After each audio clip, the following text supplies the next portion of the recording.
출애굽기의 계속 내용들은 반복된 내용을 수없이 지금 이 본문을 통해서 하고 있죠.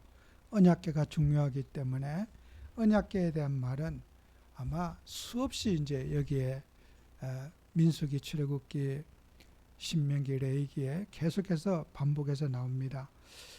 지난도 얘기했지만은 이 반복된 말은 중요하기 때문에 우리는 이것을 꼭 새기라고 계속해서 반복된 말씀을 주신 줄 압니다. 그래서 우리는 우리가 살아가는 이 땅의 삶이 광야의 삶을 사는 거지요. 그래서 이스라엘 백성들이 출애굽에서 우리가 출애굽이라고 하는 정말 그 통해서 광야 40년간의 그 삶이 우리 인생이 살아가는 모든 노정을 광야의 생활로 우리는 받아들여야 되고, 또 성경은 우리가 광야의 생활을 하면서도 또 이제 그러니까 다시 애굽으로 회개하려고 하는 이제 이런 본성이 있는 거예요. 이스라엘은 문제만 있으면은 출애굽 이후의 시대에도, 왕정 시대 때도 계속해서 하나님 말씀을 통해서 우리가 출애굽이 아니라 다시 애굽으로 귀환하려고 하는 그런 심정을 우리는 끊임없이, 왜 우리가 이렇게 나와야 되지? 그 이유가 이제 없어지게 되고, 어려움과 문제를 당하면은 또 우리가 괜히 출애굽 해가지고 출애굽한 것을 후회하는, 그게 이스라엘의 역사입니다. 그래서 우리는 광야의 노정 속에서 살아가는 인생이 늘 예수님을 믿기 전 생활로 다시 돌아가려고 하는 이제 이런 이제 우리가 삶을 사는 거잖아요. 그래서 하나님께서는 그 언약궤, 가장 소중한 언약궤를 조각목으로 이제 만들게 했잖아요. 그 조각목은 우리의 이제 교만한 성품, 이걸 말하는 거예요. 이 조각목은 여러분 그 가시나무, 아카시아 나무가 조각목이잖아요. 가시나무의 특색은, 여러분 산에 가서 가시나무를 보면은 찔릴까봐 전부 긴장을 해요. 가시나무가 보고 즐거운 사람 없어요. 혹시 저 가시에 내가 찔리면 어떨까? 염려스러운 나무가 이렇게 가시나무예요. 저도 어쩌다 가면은 가시나무가 있으면은 조심조심해서 이제 가게 돼요. 여러분, 인간이 우리가 살아가는데 조심조심 이렇게 만나야 돼요. 그러니까 인간이 만만하지 않아요. 가시나무 조각목이에요. 이 조각목은 이렇게 상처를 줘요. 가시가 있어요. 그 조각목으로 인간에게 가장 천대받는 나무잖아요. 그 가시나무가 사랑받는 나무가 아니에요. 목재로도 쓸 수가 없어요. 가시나무의 특색, 너무 딱딱해서 못도 들어가지 않아, 마르면. 그리고 뒤틀어져요, 마르면서. 이건 화목으로 뿐이 쓸 수 없는 나무예요. 그런 나무를 언약궤, 법궤를 만드는데 조각목으로 쓴다. 향나무도 있고 뭐 소나무도 있고 좋은 나무들이 얼마나 많은데 왜 굳이 조각목으로 성전에 쓰는 나무를 쓰게 하느냐 하는 거예요. 그죠? 그게 또 이유가 있지 않겠어요? 우리 인생을 비교하는 거예요. 그 조각목에다가 이제 금칠을 칠해 가지고 조각목이 드러나지 않게 감싸는 거잖아요. 그 하나님이 쓰는 그 성전에 그 중요한 도구에 왜 조각목을 쓰느냐? 그래서 우리 인생이 조각목과 같은 인생이요. 하나님의 은혜 없으면 누구에도 언제라도 상처를 주고 받고 갈등과 문제 속에 살아가는 인생이란 말이에요. 그 인간 속에는 나올 게 없어요. 그래서 조각목은 태우는 것뿐이 못해. 아무것도 쓸 짝이 없는 나무예요. 그러니까 우리가 인생은 희생하는 거야. 정말 우리는 자기 생을 통해서 조각목이 변해가지고, 아까도 했잖아요. 그리스도로 옷 입어서 성령으로 거듭나서 우리의 연약한 부분이 정말 드러나지 않도록 우리가 늘 그렇게 감싸야 되는 거예요. 그죠? 우리 인간의 수치가 드러나지 않게 하고 인간의 허물이 드러나지 않도록 우리는 항상 우리 인생을 은혜 속에서, 말씀 속에서 세워야 되는 거란 말이에요. 그래서 우리는 이 세상에 살아가면서 저는 이번 주에도 정말 많은 그런 생각이 되어졌어요. 정말 세상 사람들은 금수저를 그렇게 부러워하잖아요. 아, 나 부모님을 잘 만났더라면, 환경이 좋았더라면, 누가 나를 어떻게 해줬더라면 내가 참 잘 될 수 있었을 텐데, 그죠? 그러니까 세상 사람들 막 방송국에 연속국에도 봐요, 막 저택에서 살고 막 그런 금수저들이 살아가는 그런 모습, 직장도 안 가도 되고, 그죠? 그냥 평생 먹고 살 거 있고, 태어나서 보니까 정말 저는 저게 저주구나. 내가 이번 주에 뼈저리게 그걸 느꼈어요. 그죠? 야, 저렇게 인생이 다 착해요, 그분이. 착하고, 자녀들도 착하고, 인사성도 밝고, 그 내가 포옹하니까 또 포옹도 하고, 애들이 이제 미국에서 태어났어. 한국말을 겨우 하고 잘 못해. 근데 애들은 정말 내가 혹시 또 뭐 뉴스에 나올까봐 말은 못하겠어요. 개인 사생활은. 또 이게 인터넷 우리 방송으로 나가니까. 그죠? 그러면 그 기업이 어떻게 되겠어요? 기업에 큰 그 영향을 주지 않겠어요? 제가 어느 기업이라는 걸 내가 얘기할 수는 없어요. 근데 그렇게 참 착하고, 그렇게 바르고, 근데 그 속에서 세상 적응력이 없는 거예요. 그죠? 정말 우리가 살아가면서 이렇게 하나님의 일을 하면서 고생도 하고 갈등도 하고 문제도 있고, 이게 광야 인생은 당연히 있어야 할 일이잖아요. 인생의 꽃길만 있는 거 아니잖아요. 근데 그걸 사람들은 조금 어렵고 힘들면 못 견뎌하는 거예요. 내가 왜 이렇게 살아야 되냐는 탄탄하고 그걸 극도로 힘들어하는 거예요. 여러분, 우리가 인생에 살아가면서 정말 예수님으로 만족하고 예수로 행복한 삶을 살아야 돼요.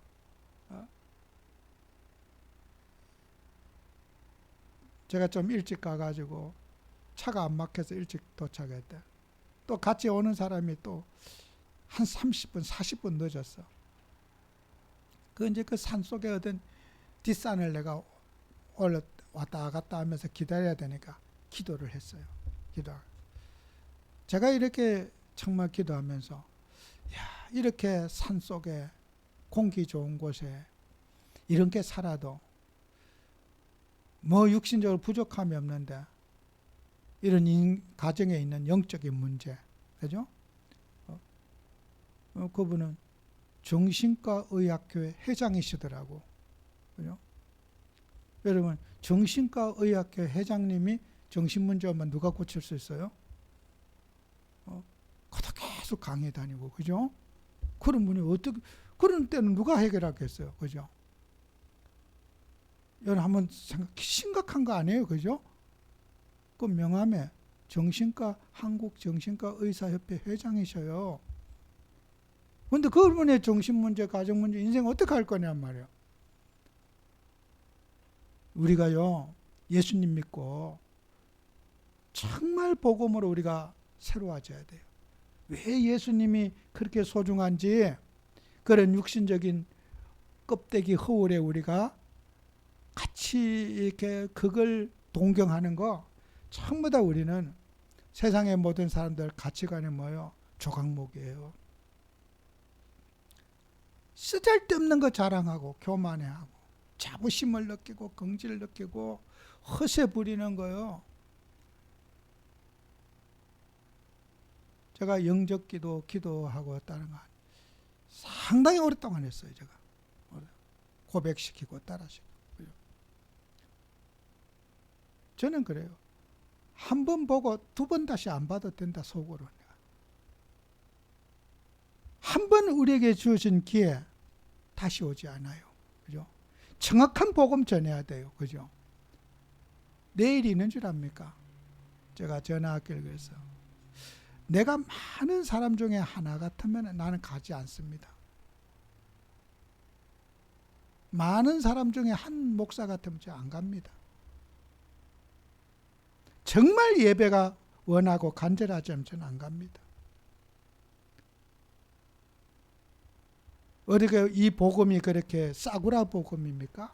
우리 예수님이 그렇게 싸구라로 어떻게 뭐 땡처리하는 물건입니까?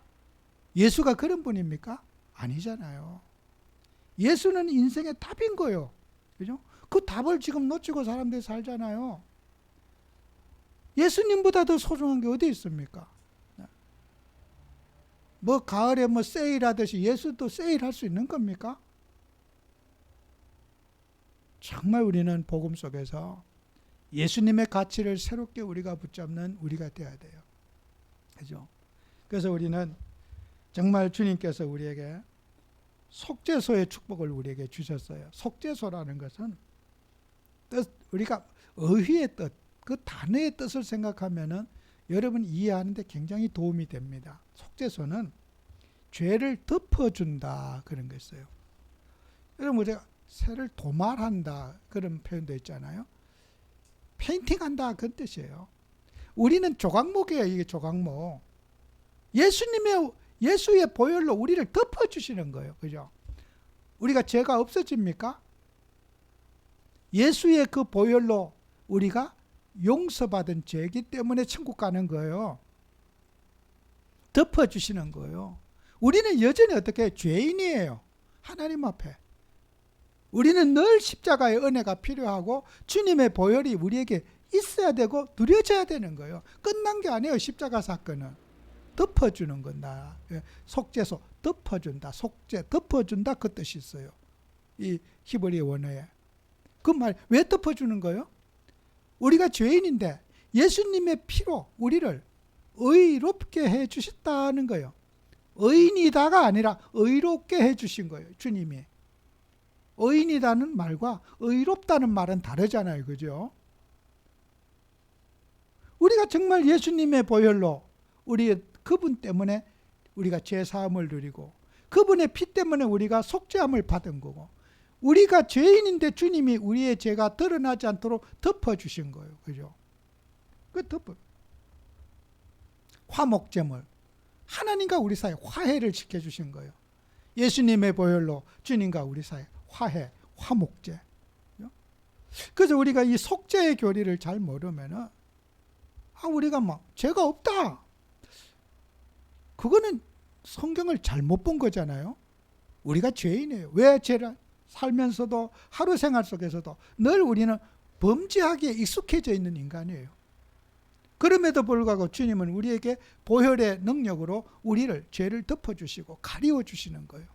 죄가 드러나지 않게 하시고 우리의 죄에 대한 정죄도 주님 받게 하지 않게 하시고 그 주님의 보혈 때문에 우리가 오늘도 담대하게 주님을 찾을 수 있고 주님을 부르줄 수 있는 거예요.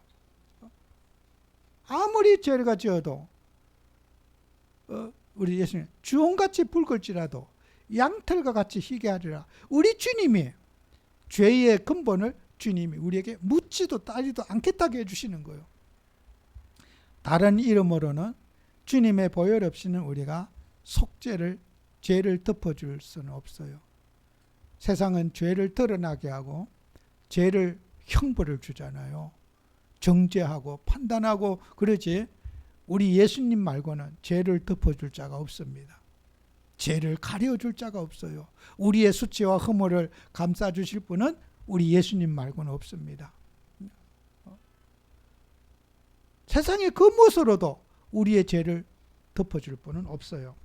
그래서 우리는 언약궤의 축복을 우리가 누려야 된다. 언약궤는 히브리서 9장 4절에 금, 향료와 사물, 금을 싼 언약궤, 금으로 싼 언약궤 아까 있잖아. 조각목에다 금으로 싼 언약궤가 있고 그 안에 만나 담은 금 항아리, 아론의 쌍난 지팡이, 언약의 돌판들이 있고 그랬어요. 이게 만나는 우리가 먹는 거 일용할 양식 아니겠어요? 그죠? 만나는 정말 우리가 살아가면서 우리 인생의 모든 필요를 주님이 다 치료해 주시고 해결해 주시는 거예요. 그게 만나가 거기에 있고요.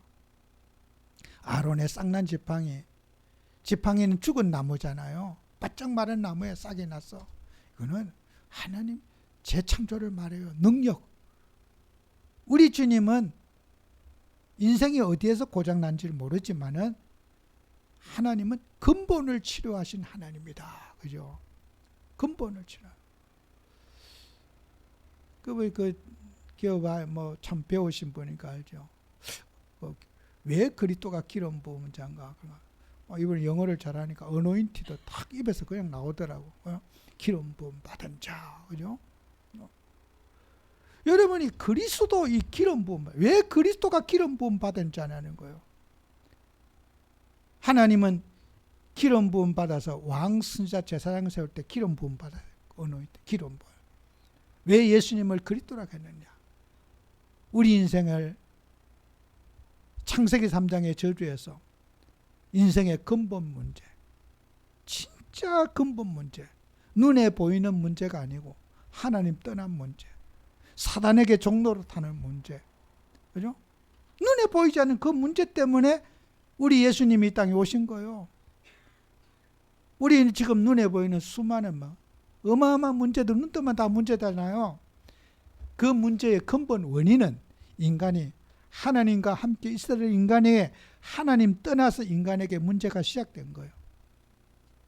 문제의 근본을 하나님 만나지 않고 인생의 문제를 해결할 수 없는 거예요. 눈에 보이는 문제 계속 뜯어내면요, 문제는 더 깊어지는 거예요.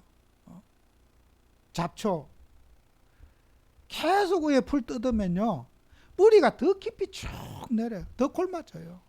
차라리 잡초는 잎 안 뜯는 게 좋아요. 뿌리 안 캘 바에는. 저는 시골촌에 그걸 너무 잘 알아요. 어쩌다 우리 사모님 어디 시골 가 손대지 말라 그래. 왜? 손에 힘이 없으니까 뿌리를 캘 힘이 없잖아. 그건 내가 할 테니까 손대지 마라. 도와준다고 위에 뜯었잖아요. 그 뿌리 캔데 힘들어요. 풀하고 같이 그 위파리하고 같이 뿌리 뽑아야 뿌리가 잘 뽑히지.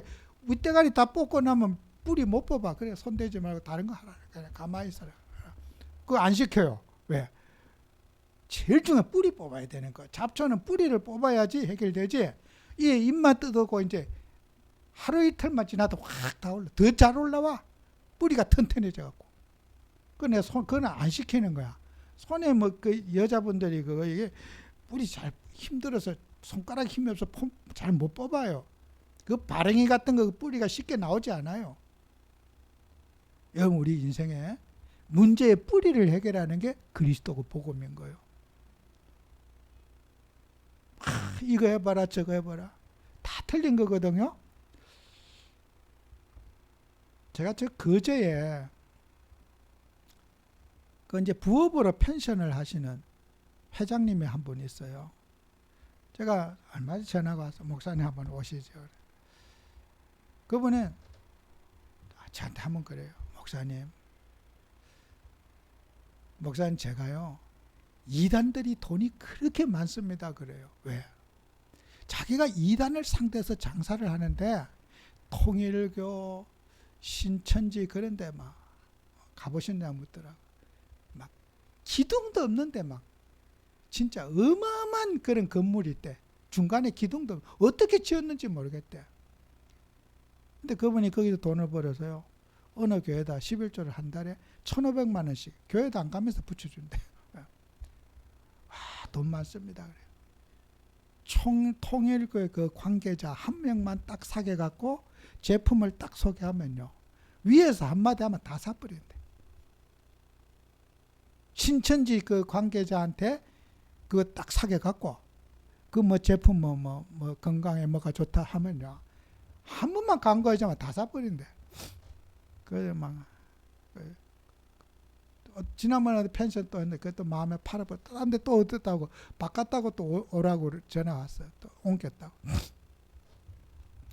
여러분, 하나님을 하면서요, 저는 그런 분들이 그래요. 진짜 우리가 복음이 맞고 예수가 답이 되면요, 여러분 이단하고 장사해도 이단에 빠지지 않는 사람이 돼야 돼요. 그죠? 신천지 통일교 돈 갖고 와서 복음에 쓸면 얼마나 좋습니까? 그렇지 않아요? 난 참 그분이 참 귀한 분으로 알아요.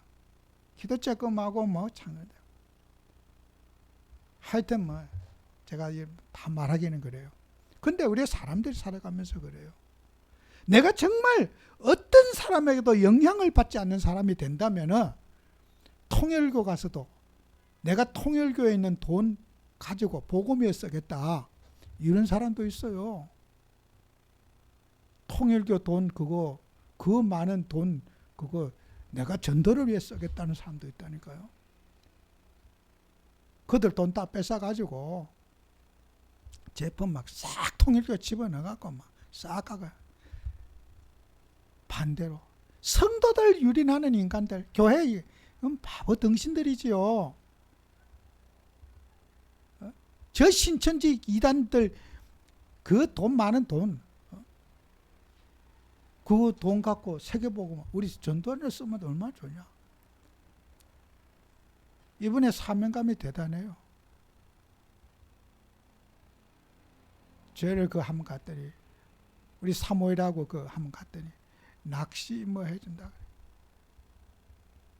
내가 바늘을 떨어뜨리니까요. 그 다음 날은 막 그 떨어뜨리면 끊어질 걸 계산해 갖고 막 그 20개 정도 막 깨놨어. 하면 오늘 목사님 얼마든지 떨어뜨려도 됩니다. 야 진짜 저렇게 내가 미안해 죽겠더라고. 여러분 하나님 일을 하면서요. 복음 전하면서요. 정말 예수님이 답이 되면요. 이단도 우리는 정복할 수가 있어요. 그게 무섭습니까? 뭐 이단에 대해서 뭐 여러분 그리스도의 비밀을 가지면요. 이단도 우리는 겁나지 않아야 되는 거예요. 그죠? 진짜 우리는 복음 가지고 하나님 말씀 붙잡고 이 아론의 쌍난 지팡이를 여러분이 붙잡으셔야 돼. 능력, 하나님의 능력, 예수 능력, 예수 권세 붙잡으셔야 돼요. 저는 뭐 공짜로 대접한다. 부담스러워서 안 가는 성격이에요. 목사님 언제 오실 겁니까? 예, 다음에 갈게요. 여러분이 진짜 복음 가지고요. 제가 그런 인간적으로 치근덕거리면 그분들이 저를 좋아하겠습니까? 좋아할 리가 없어요. 진짜 여러분이 예수님 붙잡아 보세요. 아, 저 사람은 진짜 예수 믿는 사람이구나. 저 사람은 진짜 내가 도와줘도 아깝지 않은 사람이구나. 정말 여러분이 예수님 사랑하는 사람이 돼야 돼요. 그 육신의 뭐 어떤 여러 가지 계산에 주판에 놀아나지 말고 예수로 딱 여러분이 충만해져 보세요. 그런 사업을 하거나 그런 사람들 만만치 않습니다. 우리가 육신의 탐욕과 정욕을 십자가에 못 박아야 되는 거예요. 진짜 복음해야 되고 진짜 우리는 그리스도여야 돼요. 다른 거 보태거나 더하지 말고 오직 그리스도로 충만해야 돼요. 성령 충만 받아야 돼요. 우리 잔머리 갖고 진짜 도움 안 됩니다. 계산하지 말고 오직 우리는 주님으로 충만함 받고 그럴 때 여러분은 이 아론의 쌍난 지팡이 그죠? 우리가 불가능한 일이잖아요. 어떻게 지팡이에 싹이 날 수 있어요? 하나님이 그런 이스라엘 백성들이 그 언약궤 속에 그 쌍난 지팡이를 붙잡으라는 거예요. 육신의 그런 거 갖고 살지 말고. 사도행전 7장 2절, 야고보서 2장 1절, 레위기 9장 6절에 동일한 말씀이 있습니다. 그게 뭐야? 영광의 주, 영광의 하나님, 여호와의 영광이잖아요. 여러분 하나님의 영광 여러분 한번 생각해 봤습니까? 영광이 뭔지를 영광이 뭔지 한번 생각해 보셨어요? 영광이 뭘까? 하나님의 영에 광채가 있다는 거예요. 그죠? 영광이. 저는 인간의 언어로 표현할 수 없는 하나님의 영광이 이 자리에 함께하고 있는 줄 잘 믿습니다. 하나님의 영광. 그 영광. 정말 영광의 주를 찬양하고 인간의 언어로는 주님의 영광을 표현할 수 없지만은 분명히 하나님의 영광이 있습니다. 있습니다. 정말 있습니다. 육신의 광채가 그게 아니에요. 땅에 있는 모든 것들의 영화가 있고 하나님의 영광이 있어요. 안 믿어지면 죽어보면 알게요. 하나님의 영광이 있는지 없는지 있어요. 이 세상의 모든 흔적은 다 없어져요. 지나가요. 근데 하나님의 영광이 있어요. 인간이 표현할 수 없는 그 하나님의 임재가 있고 하나님의 통치 세계가 있고 하나님의 영광이 있어요. 영광의 주, 영광의 하나님, 여호와의 영광. 그죠? 이스라엘 홍해 광야 생활하면서 그 영광의 빛을 보고 가야 되는데 땅을 바라보고 가는 광야의 노정. 정말 우리가 영광의 주님을 찬양하고 영광의 주님께 기도하고 영광의 주님의 인도를 받는 축복을 받는 꼭 삶이 되시기 바라요. 설교가 조금 영적인 거지만은 여러분이 이 말이 이해가 되면은 정말 훌륭한 저는 신앙이라 생각해요. 사람의 영광이 있고 하나님의 영광이 있어요. 하나님은 우리의 기도를 통해서 영광을 받으시고 향기가 되어 받으시고 우리의 찬양을 하나님의 영광을 통해서 받으시고 우리의 헌신과 수고를 주님이 영광으로 받으십니다. 그죠? 하나님은 당신의 영광을 취하기를 원하시고 영광의 나라가 이 땅에 임할 겁니다. 세상 나라 다 없어지고 주님이 재림할 그 영광의 나라가 분명히 임할 것이고 새하늘과 새 땅의 주인공이 이 땅에 임할 겁니다. 우리는 세상 일에 세속 일에 고민하지 말고 영광의 주로 충만한 그런 한 주가 꼭 되시기를 축원합니다. 기도합니다. 주님, 우리에게 하나님의 은혜를 주셔서 정말 우리는 영광의 주님을 바라보게 하시고 또 여호와의 영광을 우리가 사모하고 그 영광의 빛이 우리의 삶에 비춰지기를 원합니다. 사람의 모든 소욕과 욕망이 영광의 빛 앞에 녹아지게 하시고 우리의 갈등과 문제도 그 영광의 거룩한 영광의 빛 앞에 정말 소멸되는 응답받는 한 주가 되게 해 주옵소서. 예수님 이름으로 기도합니다. 아멘.